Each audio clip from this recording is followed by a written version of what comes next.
उसका नाम मैं यहां नहीं लूंगा, लेकिन उस महिला से हिल गार्डन प्रोजेक्ट के पूरा होने के समय परिचय होता है। शरद उत्सव अक्टूबर 2005 में नरेंद्र मोदी जी उनके साथ ईमेल पे बात करनी शुरू करते हैं और उसके बाद Shri Modi and miss had begun to exchange text messages which she communicated to the petitioner. She further mentioned that she was planning to meet the chief minister. उनको उनके घर पे मिलने के लिए बुलाया जाता है। मुख्य जाती है जिस वक्त मोदी जी साउथ अफ्रीका के टूर में गए हैं और वहां से भी मोदी जी को चैन नहीं पड़ता, वहां से भी उसको फोन और एसएमएस करने का सिलसिला जारी रखते हैं। Petitioner found that she was constantly in touch with Sri Modi, who was abroad and probably in South Africa at the time. She also conveyed to the petitioner that Sri Modi asked her about the petitioner's office routine and habits and whether the petitioner knew about the relationship they shared. In one conversation, Miss showed the petitioner a text message that the chief minister has sent her from abroad. और खास तौर पे इस महिला से बात करने के लिए अलग मोबाइल नंबर मोदी जी ने रखा हुआ था, वो मोबाइल नंबर भी इस एफिडेविट के अंदर दिया गया है।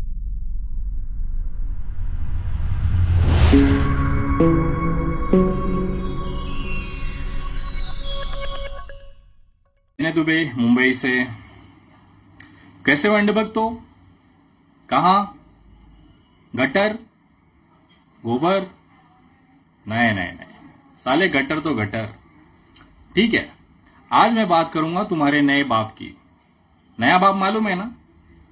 अरे यार, तुम लोग रोज बाप बदलने वाले, तुमको याद दिलाना पड़ता है। अरे वही दिल्ली वाला तुम्हारा कपिल मिश्रा। अभी कुछ दिन पहले उसने ट्वीट किया था कि शाहीन बाग की फिर से तैयारी हो रही है, हमें अलर्ट रहना है। तो सुन बे कपिल, बेटा कपिल सुन रहा है ना? हाँ, ये जो शाहीन बाग है ना, ये तेरे औकात से बड़ी चीज है।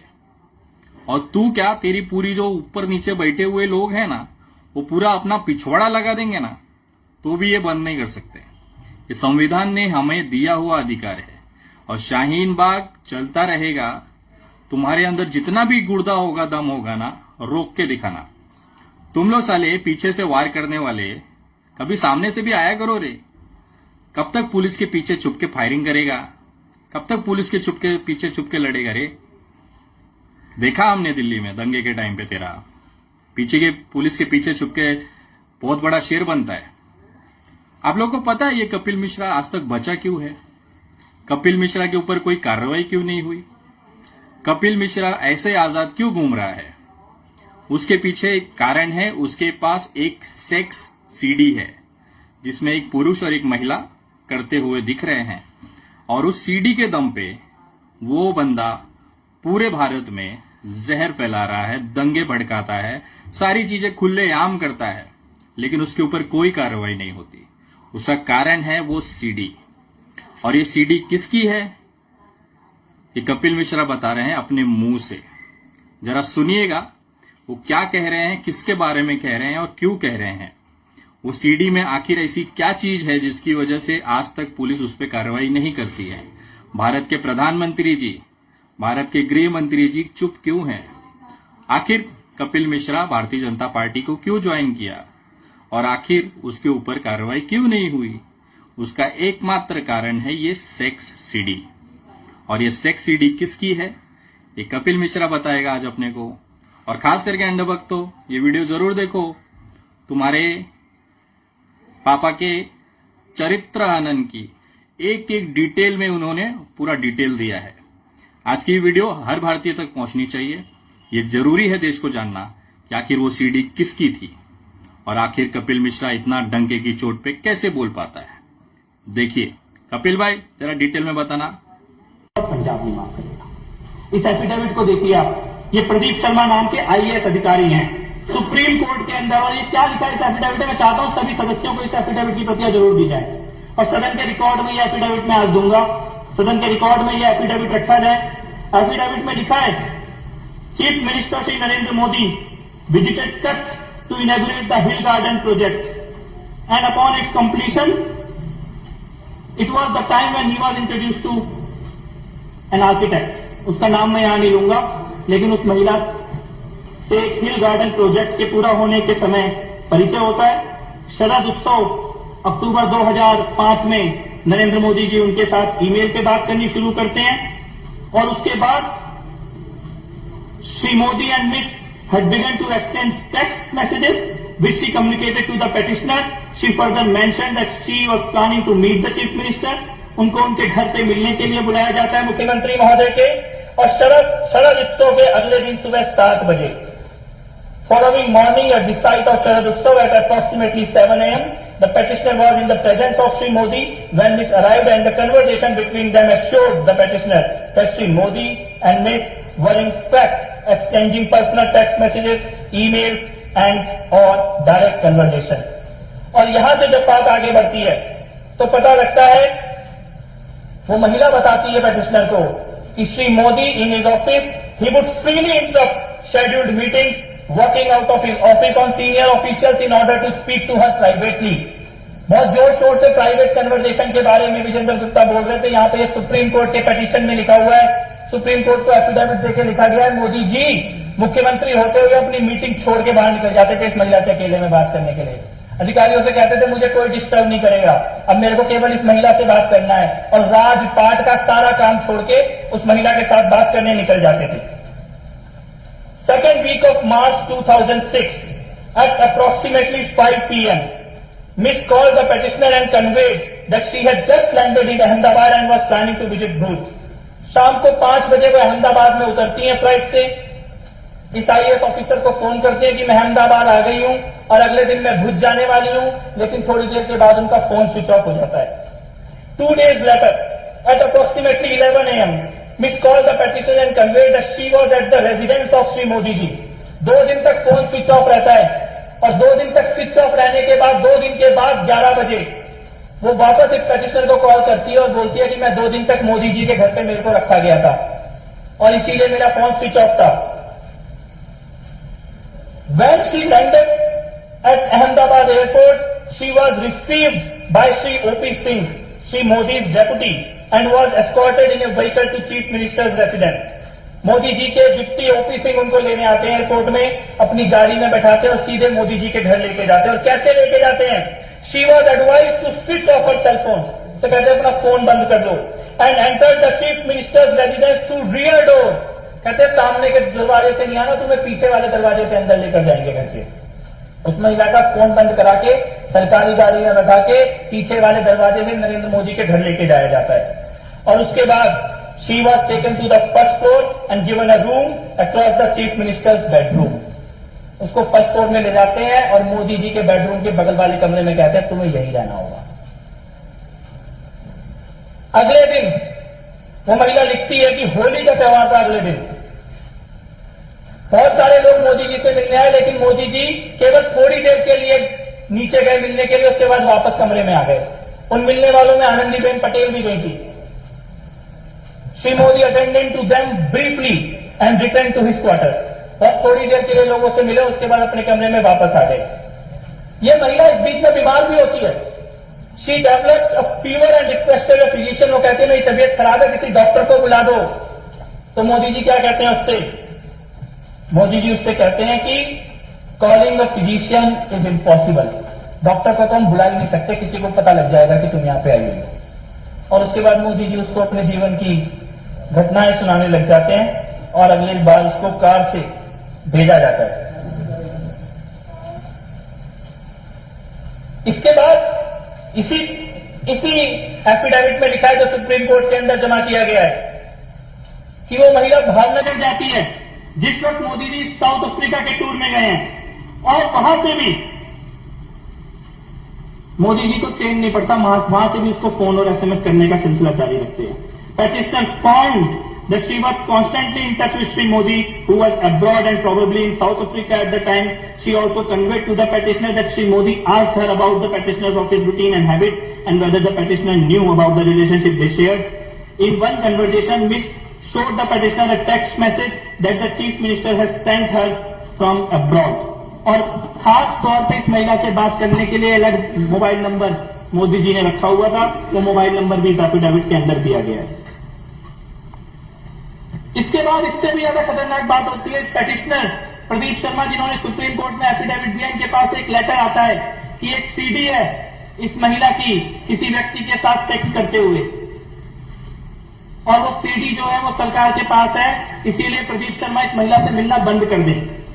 और इस लेटर के आने के बाद प्रदीप शर्मा के साथ कई तरह के टॉर्चर होने लगते हैं और प्रदीप शर्मा ये कहते हैं लास्ट में, it now appears to the petitioner that Shri Modi started believing that the videos involving miss perhaps included Shri Modi himself. यानी कि मोदी जी को ये लगा कि मोदी और उस महिला के बारे में जो वीडियो सीडी है वो खुद इस पेटिशनर के पास आ गई और इसीलिए इस पेटिशनर के साथ कई तरह के केस और कई तरह के मामले दर्ज करके इनका पूरा कैरियर बर्बाद करने की कोशिश की जाती है। और अध्यक्ष महोदय, ये सीडी और ऑडियो रिकॉर्डिंग इसके बहुत शौक हैं। विजेंद्र गुप्ता जी को आज उनके सारे शौक पूरे कर देते हैं विधानसभा के अंदर। अभी भी गए कि मैं जाके बाहर दिखाऊंगा लोगों को एक ऑडियो सीडी, एक सीडी में इस विधानसभा में ऑन रिकॉर्ड रखना चाहता हूं। और ये सीडी अमित शाह की है, अमित शाह की पुलिस अधिकारियों के साथ बातचीत की है। और ये सीडी वो घिनौना सच हिंदुस्तान के सामने लेके आती है कि कैसे एक मुख्यमंत्री एक लड़की, अपने से आधी उम्र की लड़की के पीछे पड़ता है। और पीछे कैसे पड़ता है, पूरी की पूरी पुलिस उसके पीछे लगाता है। केवल पुलिस नहीं, वहां की इंटेलिजेंस एजेंसी और यहां तक कि एटीएस के अधिकारियों तक को भी एक लड़की के पीछे लगा देता है उसकी एक एक पल की खबर रखने के लिए। पुलिस अधिकारियों के बीच में खुद पुलिस अधिकारी सिंघल 267 फोन कॉल का रिकॉर्ड है, 267 कॉलों का रिकॉर्ड दिया गया है, सीबीआई के पास भी दिया गया था। और इसमें सिंघल ने खुद बोला है, अगस्त से लेकर सितंबर 2009 के बीच में उस लड़की के प्राइवेट मूवमेंट और प्राइवेट कन्वर्जेशंस को रिकॉर्ड करने के लिए, पीछा करने के लिए अमित शाह किस तरीके से पुलिस वालों को निर्देश दे रहे हैं। मैं चाहता हूं सदन के अंदर उस सीडी को चलाया जाए। સર છે અમારા કંપનીમાંથી જે લોકેશન લીધું એમાં પણ 14 ને 29 લોકેશન પર ત્યાં જવાનું છે, 2 ને 29 જી પેલા છોકરા જોડે ગયા નથી બા ના નવી સાહેબ બધી ખબર પડી ગઈ આપણને સર આપણે મને તો બિલકુલ ત્યાં નહીં સર મને લોકેશન તો કંપનીમાંથી નહીં જતો રહું છું એટલે પરફેક્ટ લોકેશન પછી સ્ટેશનમાં કેવું થાય છે જી બાજુ જાય છે એનું જ છે સર ટાવર એરિયાનો એક જ બતાવી રહ્યું છે એમાં જે સેલ આઈડી આવે છે બીજું સેલ આઈડી આવતી હોય તો ખબર પડી જાય કે બીજી સેલ આઈડી પર પકડાય છે जी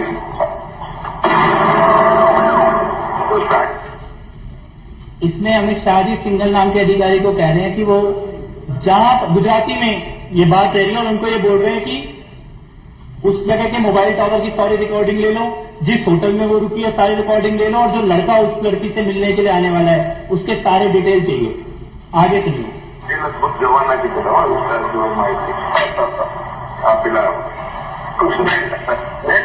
हाँ जी जी सर सांजे को मंच हाँ जी सर वो जान कर जी सर फिर भाई भावनगर पहुंची गया, हाँ पहुंची गया था, लोकेशन मिले तो रात में पहुंची गया था। और जो ये आज छोकरी मुंबई जवानी हुआ तो फिर वो मुंबई ना जाए। हाँ राइट राइट राइट राइट वो समझे सर, हाँ समझ गया समझी गया दूंगा जी जी जी सर गांधा विमान तुम्हारी जी जी वो लड़की शाम की फ्लाइट से मुंबई जाने वाली है और मोदी जी अधिकारी को कह रहे हैं कि गो एयर की फ्लाइट है, किसी हालत में भी मुंबई नहीं पहुंचनी चाहिए। अमित शाह बोल रहे हैं, बार बार बोल रहे हैं कि साहब को सब पता है, साहब को सब पता है, साहब पता करना चाहते हैं इस लड़की के बारे में, साहब को सब पता है और किसी भी हालत में ये मुंबई नहीं पहुंचनी चाहिए लड़की। खबर पड़ गया सर ना सर मैं पेला करूँ छे मैंने જોઈને આપે છે સર કે છે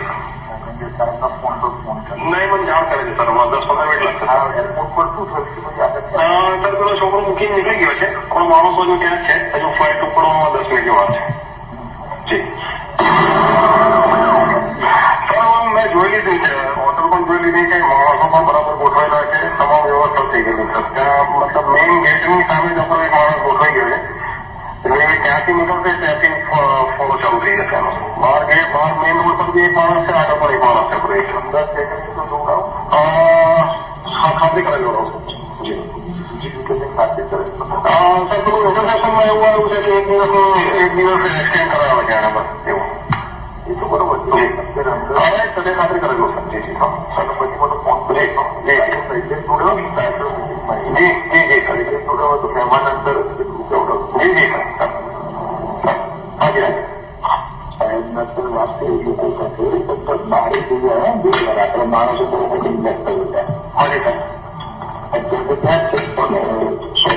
जी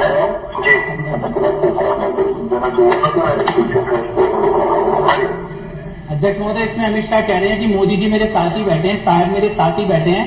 साहब कह रहे हैं कि अंदर दो है, एक लड़की और एक लड़का है, उनके सारे नजर रखो। वो पुलिस अधिकारी कह रहे हैं कि मैंने पूरी टीम लगाई है, जैसे ही वो होटल से बाहर निकलेंगे हम उनका पीछा करेंगे। एक एक रिकॉर्ड हमारे पास है, उनके फोन रिकॉर्ड हो रहे हैं। और ये अमित शाह बोल रहे हैं इस वक्त वहां गृह मंत्री, यानी गृह मंत्री एक लड़की का पीछा कर रहा है, पूरी की पूरी पुलिस की फोर्स लगी हुई है। मुख्यमंत्री उस लड़की में इंटरेस्ट ले रहे हैं, मुख्यमंत्री उसको अपने घर बुला रहे हैं। घर पीछे वाले दरवाजे से आनी चाहिए, फोन स्विच ऑफ रहना चाहिए, डॉक्टर भी ना आ जाए गलती से उस लड़की के साथ कुछ हो जाए। साउथ अफ्रीका में जाके भी चैन नहीं पड़ रहा वहां से। और आज नहीं मालूम कोई लड़की कहां है, आज नहीं मालूम इसका परिवार कहां है। और मैं ये कहता हूं ये तो शायद एक मामला है जो सामने आ गया। अगर कोई व्यक्ति मुख्यमंत्री की कुर्सी पे बैठने के बाद अपने गृह मंत्री, पुलिस अधिकारी, इंटेलिजेंस के अधिकारी और एटीएस के अधिकारियों को एक लड़की के पीछे लगा सकता है तो वो कुछ भी कर सकता है, तो उसका कोई चरित्र नहीं है। आज भाजपा वाले बहुत जोर जोर से पूछ रहे थे, बहुत जोर जोर से पूछ रहे थे, संदीप कुमार का मुद्दा उठा रहे हैं, इंटरनेट पे राशन कार्ड। मैं कहता हूं राशन कार्ड छोड़ो, तुम ये बताओ यशोदा का पासपोर्ट कब बनेगा? कौन से चरित्र की बात कर रही है भारतीय जनता पार्टी? आम आदमी पार्टी को मामले की जानकारी मिली, 15 मिनट के अंदर अरविंद केजरीवाल जी ने निर्णय ले लिया। वो कहावत है ना, ऊपर वाले के घर में देर है पर अंधेर नहीं। आम आदमी पार्टी में तो देर भी नहीं है। मंत्रियों को भी ट्विटर से पता लगता है अगर किसी, और हम सबको मालूम है, जितने लोग हम यहां पर बैठे हैं हम में से सबको मालूम है, एक गलती करेंगे गलती की माफी नहीं है यहां पर। लेकिन इसका क्या, जितनी बड़ी बड़ी चरित्र की, राजनीति की, शुचिता की, पवित्रता की बातें भारतीय जनता पार्टी कर रहे हैं, इस सीडी के आने के बाद भारतीय जनता पार्टी के नेता बताएं। एक सीडी संदीप कुमार की 15 मिनट में फैसला हो गया, एक सीडी नरेंद्र मोदी और अमित शाह की है। भारतीय जनता पार्टी फैसला लेने की हिम्मत दिखाए, क्या फैसला ले सकती है सीडी के ऊपर? मेरे को लगता है कि, और ये पूरा का पूरा 15 मिनट की रिकॉर्डिंग है, मैं विधानसभा के रिकॉर्ड में देना चाहूंगा ये एफिडेविट और रिकॉर्डिंग। और मैं ये चाहता हूं कि ये रिकॉर्ड में रहे और आज का दिन रिकॉर्ड में रहे कि जब राजनीतिक शुचिता की, पवित्रता की, नेताओं के चरित्र की चर्चा हो रही थी, जब भारतीय जनता पार्टी के नरेंद्र मोदी और अमित शाह की पोल इस विधानसभा के अंदर खोली जा रही थी, तो भारतीय जनता पार्टी के नेताओं के अंदर हिम्मत नहीं थी सदन के अंदर रुकने की और चर्चा में भाग लेने की। तो बस मैं केवल इतना ही कहना चाहता हूं, मेरे को लगता है आज पूरे देश दिल्ली की विधानसभा के माध्यम से ये जान जाएगा कि चरित्र के मामले में और राजनीतिक सफाई के मामले में आम आदमी पार्टी कहां खड़ी है, भाजपा कहां खड़ी है, मोदी जी कहां खड़े हैं और अरविंद केजरीवाल कहां खड़े हैं। बहुत बहुत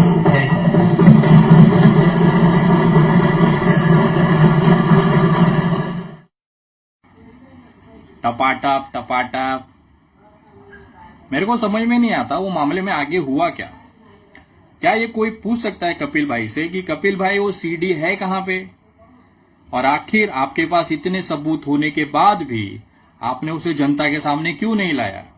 मैं निवेदन करता हूं, प्लीज कपिल भाई उसको ना पब्लिक में डालो, लोगों को पता चलना चाहिए असलियत क्या है।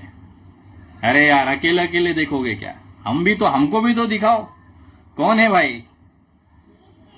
सबको पता है कि चीजें कैसी हैं। और आपने जो गंभीर आरोप लगाए हैं हमारे प्रधानमंत्री नरेंद्र मोदी जी के ऊपर, आज मैं आपसे निवेदन करता हूं कि कृपया आप जैसे लोग जो 2 कौड़ी में बिक जाते हैं, कभी आम आदमी पार्टी का चाटेंगे, कभी भारतीय जनता पार्टी का चाटेंगे। मैं दावे के साथ कह सकता हूं, कल को कोई आपको ज्यादा पैसा देगा ना, आप उसके कोठे पे भी जाके नाचोगे, कोई प्रॉब्लम नहीं है। लेकिन जो चीज आपने विधानसभा के अंदर कही थी वो अब कहां पे है, वो देश को जानना जरूरी है। कृपया अगर आप एक बाप की औलाद हैं तो उस मामले को वापस जनता के बीच में रखें, उस सीडी को, उस सारी जानकारी को, वो एफिडेविट को अपने सोशल मीडिया प्लेटफॉर्म पे डालें। अगर आप सही में जनता की बात करते हैं, इतना गंभीर मामला, एक महिला के ऊपर इतने अत्याचार होने वाले मामले को आप आखिर कैसे दबा सकते हैं? आपके घर पे भी बेटी है मेरे हिसाब से, बाकी आप खुद समझदार हैं। और आपके ऊपर कार्रवाई क्यों नहीं हो रही है ये वीडियो क्लियर बताता है। आपने उनकी नस पकड़ के रखी है जिसकी वजह से कार्रवाई नहीं हो रही है। आज के लिए काफी है कपिल भाई, और एक चैलेंज है खुला, तुमको ना जो उखाड़ते बनता है ना उखाड़ लो। शाहीन बाग पूरे भारत में चलेगा, और तुम और तुम्हारे जितने अब्बा बैठे हैं ना रोक के दिखाओ। ये संविधान ने हमें दिया हुआ हक है, विरोध प्रदर्शन करने का हमें हक है। तुम भी करो, किसने रोका है? आओ तो सही। पुलिस के पीछे छुप के वार करने वाले डरपोक फट्टू, तुम बड़ी बड़ी बातें। पहले निकलने का, कैसा निकलने का मालूम है ना? फुर्सत में। जय हिंद।